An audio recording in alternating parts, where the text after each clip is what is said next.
If you're watching mortgage rates like a hawk waiting for the perfect moment to refinance, you need to listen to this and listen to it well, because the truth about refinancing has almost nothing to do with about timing the market and everything to do with understanding 5 critical factors that most people completely ignore. I'm Darren Hunter. I lead a mortgage team here in North Metro Atlanta. Over the past 20 years, I've helped thousands of families navigate refinance decisions. I've seen people refinance at higher rates and come out ahead. I've watched people wait for the perfect rate drop and end up paying way more over the life of the loan than they should have.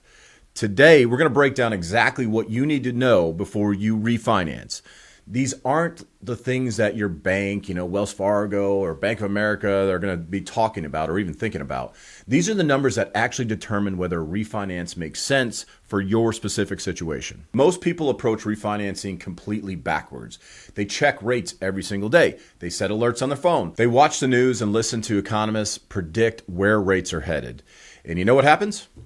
They miss out on thousands of dollars in savings because they were waiting for something that may never come. Here's the truth that nobody's talking about. The right time to refinance has almost nothing to do with what rates are doing today. The game isn't about timing the market. It's about understanding your specific situation and making a move when numbers actually work for you. Let me break down 5 critical factors that you need to consider when you're looking at refinancing. These are the things that actually matter, not what some talking head or some rate predictor is talking about. Factor number 1, most important in my opinion, your break-even point. This is the most important calculation that most people just completely ignore. Every refinance costs you money up front in some form or fashion. Closing costs, appraisal fees, title insurance, and all the other expenses that come with it. Your break-even point is how long it takes for your monthly savings to cover these upfront costs. Here's a real example from somebody I worked with just last year. She could have saved hundreds of dollars per month by refinancing. Her closing costs were $4,000. That means her break-even point was 24 months. If she planned to stay in their home for just about 2 years or more, the refinance made perfect sense. If she was thinking about moving in 18 months, she would have actually lost money. The bank will never show you this calculation up front. They want you focused on that shiny new lower monthly payment. Pay attention here while we cost you money over here. But if you sell or move before your break even, you just paid thousands of dollars for absolutely nothing. Calculate your break-even point before you even do anything else. Take your total closing costs, divide them by the monthly savings. That number tells you the minimum time you need to stay in your home for the refinance to actually make financial sense. If you're planning to move before that break-even point, don't refinance. It's pretty simple. Factor number 2, your current loan timeline. This one catches people all the time. Let me explain why your loan timeline matters more than you think. When you make your mortgage payment each month, you're paying mostly interest at the beginning of your loan. As the time goes on, more of your payment goes towards principal balance. This is called amortization. If you're 10 years into a 30-year mortgage and you refinance into a new 30-year loan, you just reset that clock. You go right back to paying mostly interest again. Even if your monthly payment drops, you might end up paying significantly more in total interest over the life of the loan. I had a client who has 12 years into his mortgage. He got excited about a rate that was 1 point lower than his current rate. His payment would drop by $300 per month. Sounds pretty amazing. We can all use an extra $300 a month. But when we ran the numbers, refinancing into a new 30-year loan meant he would pay an extra $60,000 in interest over the life of the loan. Think about that. $60,000 just to save $300. Instead, we looked at a 15-year refinance. His payment only dropped by $100 a month, which I get it on a monthly cash flow perspective. Doesn't necessarily seem pretty sexy, but he would pay off his home 18 years sooner and save over $100,000 in interest. The lesson here is pretty simple. If you're several years into your current mortgage, consider refinancing into a shorter term instead of resetting another 30 years. You might not get the lowest possible payment, but you'll build equity faster and pay dramatically less in interest over the life of the loan. Stay with me here because the next factor is where I see most refinances fall apart, and it has nothing to do with interest rates. Factor number 3, your equity position and home value. This is where a lot of refinances absolutely fall apart. Lenders want to see at least 20% equity in your home. That's kind of the golden rule in the industry. If you have less than that, you will pay private mortgage insurance in some form or fashion. The extra cost can completely wipe out any savings from a lower interest rate. Home values fluctuate. If you bought your home during the market peak and values have dropped, you might not have enough equity to refinance without bringing cash to the table. On the flip side, if your home value has increased significantly, you might be able to eliminate that mortgage insurance you're currently paying. That alone could save you hundreds of dollars per month. I worked with a couple last year who bought their home 3 years ago and had a pretty small down payment. As a matter of fact, it was 5%. They were paying mortgage insurance every single month. Their home value had increased by 15%. When they refinanced, they had enough equity to drop the mortgage insurance completely, eliminating it altogether. Combined with a slightly lower rate, they saved $450 per month. The mortgage insurance elimination was actually more valuable than the rate reduction. Before you refinance, get a clear picture of your current home value and equity position. If you're borderline on the 20% equity threshold, it might make sense to wait a few more months or pay down your principal balance a little bit. Or you can consider bringing some cash to the closing and get over that 20% in line and avoid mortgage insurance altogether. But you got to make certain that the math makes sense. The math on that decision can absolutely be surprising. Sometimes paying a few $1,000s up front to eliminate mortgage insurance saves you tens of thousands of dollars over the life of the loan. So make certain you're talking with your lender, your loan officer, to figure that out. Factor number 4, the credit score and financial situation. Your credit score today might be very different from when you first got your mortgage. If your score has improved significantly, you could qualify for a much better interest rate.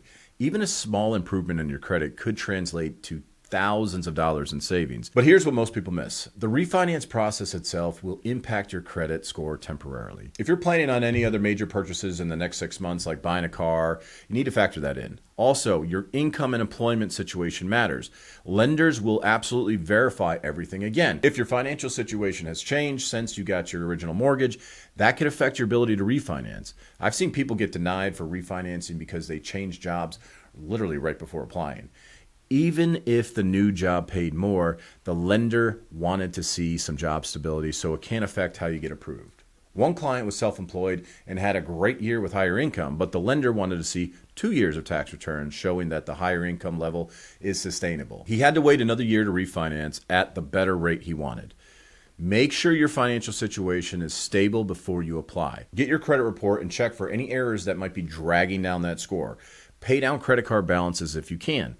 Avoid making any major purchases or opening new credit accounts in the months leading up to your refinance applications. These small steps can make a significant difference in the rate you qualify for. Now, here's where people make the biggest mistake of them all, and it's costing them tens of thousands of dollars. Factor number 5, total cost analysis beyond just the rate. This is where people get trapped by focusing on only the interest rate. A lower rate doesn't automatically mean a better deal. You need to look at the complete picture. Some lenders advertise incredibly low rates, but load up on the closing costs. Others offer slightly higher rates with minimal fees. You need to compare the annual percentage rate, not just the interest rate. The APR includes the interest rate plus all fees and costs, giving you a true picture of what the actual loan costs. Also, watch out for cash out refinances that seem too good to be true. Taking cash out of your home equity might solve a short-term problem, but you're converting home equity into debt. You're paying interest on that money for potentially decades. Unless you're using that cash for something that increases your financial position, like paying off high interest debt or making home improvements that increase your property value, it's usually not worth it. I had a client who wanted to refinance and take out $50,000 to buy a boat. Okay, I get it. I love boating. The numbers worked on paper. His payment would only go up by about $200 per month. But over 30 years, the boat would cost him over $120,000 when you factor in all the interest that $50,000 was going to cost him. $120,000 for a boat, better be a damn good boat. We found a better solution. He refinanced without the cash out, saved money on his monthly payment, and used the savings plus a small personal loan to buy a more modest boat. He still got what he wanted, but he didn't have to mortgage his future for it. Always ask yourself what you're really getting from the refinance. If it's just a lower payment, make sure you're not extending your loan term or resetting your amortization schedule in a way that costs you more long term. Now, let me address those who are trying to time the market. I get it. You want to refinance at the absolute bottom of the rate cycle. You want to squeeze every last bit of savings out of that deal. But here's what happens in reality. You wait for rates to drop another quarter point. Then they reverse and go up instead. So you wait for them to come back down. Meanwhile, you're paying your current higher rate every single month. Those monthly payments add up fast. Let me give you some perspective. If you can save $200 per month by refinancing today, that's $2,400 per year. If you wait 6 months hoping for an even better rate, you just gave up $1,200. Even if rates drop further and save an extra $50 per month after waiting, it will still take you 2 years just to make up the savings that you missed while you were waiting. 2 years to break even on your waiting game. And that's if rates actually drop. If they go up instead, you've lost the opportunity entirely. Nobody can predict where rates are going to go exactly. Not the economists, not the Federal Reserve, not your neighbor who watches financial news all day. The question isn't whether rates might go lower. The question is whether refinancing makes sense right now based on those 5 factors that we just talked about. If your break-even point works, if your loan timeline makes sense, if your equity position is solid, if your credit and your finances are stable, and if your total cost analysis pencils out, then you refinance. Don't wait for the perfect rate that may never come. Here's what you need to remember. Factor number 1, calculate your break-even point. Know exactly how long you're going to stay in the home for the refinance to pay off. Factor number 2, consider your current loan timeline. Don't reset to another 30 years if you're already several years into your mortgage. Factor number 3, know your current equity position. 20% equity opens a better option and eliminates mortgage insurance. Factor number 4, check your credit and financial stability. Make sure you're in a strong position before you apply. Factor number 5, look at the total cost, not just the interest rate. The APR tells you this real story. Thanks for listening. If you found this helpful, do me a favor, subscribe, drop a comment, and let me know what factor maybe surprised you most, how I can help you. If you're in the market to refinance across the country and you want to run the numbers on your specific situation, reach out. I'll show you exactly whether a refinance makes sense for you, and that is guaranteed.